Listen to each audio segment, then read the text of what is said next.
Pablo Escobar. The name alone evokes a chilling mix of fear and fascination. He was a man who built an empire on cocaine, amassing unimaginable wealth and power.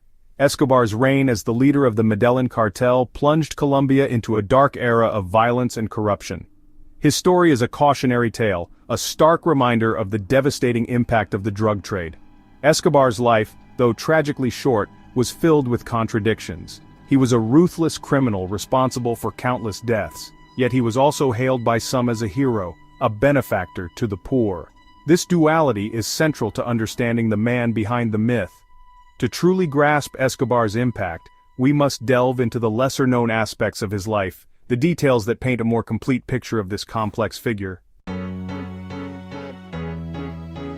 Born in 1949 in rural Colombia, Pablo Escobar's early life was marked by poverty and ambition. He grew up in a small town where he witnessed firsthand the stark inequalities that plagued Colombian society. From a young age, Escobar displayed a shrewd business acumen, starting with petty crime before graduating to car theft and smuggling. The burgeoning cocaine trade in the 1970s provided Escobar with the opportunity he craved. Recognizing the immense profit potential, he quickly rose through the ranks, establishing himself as a key player in the drug trafficking world. Escobar's ruthlessness and business savvy allowed him to consolidate power, eventually forming the infamous Medellin cartel, an organization that would come to dominate the global cocaine trade. Behind the facade of the drug lord, Pablo Escobar was a man of contradictions. He was deeply devoted to his family, showering them with lavish gifts and affection. Escobar adored his wife, Maria Victoria, and doted on his two children, Juan Pablo and Manuela.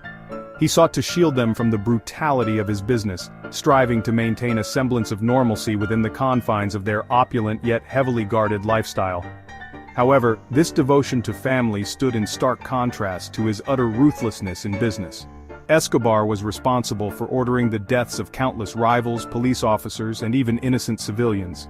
He ruled through fear and intimidation, believing that violence was the most effective way to maintain control and eliminate threats to his empire. This paradoxical nature, the juxtaposition of family man and cold-blooded killer, makes Escobar a particularly fascinating and unsettling figure. The Medellin cartel's success was due in part to Escobar's innovative and often brutal business strategies. He understood the importance of logistics, establishing sophisticated smuggling routes and distribution networks that spanned continents. Escobar invested heavily in aircraft, boats, and even submarines to transport his illicit cargo, pioneering new methods to evade law enforcement. Beyond logistics, Escobar understood the power of intimidation.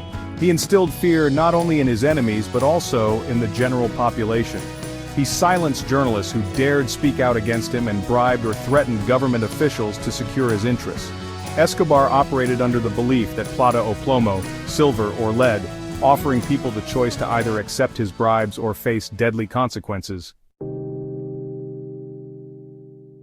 Despite the unspeakable violence he inflicted, Pablo Escobar cultivated a Robin Hood image among some segments of Colombian society. He invested heavily in impoverished communities, building houses, schools, and sports facilities. Escobar's philanthropy, while strategically designed to garner public support, resonated with people who felt neglected by the government.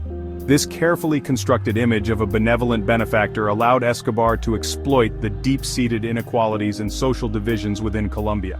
He positioned himself as a champion of the poor, a man who understood their struggles and was willing to share his wealth. While this portrayal was a calculated manipulation, it nonetheless resonated with those who saw him as a symbol of hope in a system that had failed them.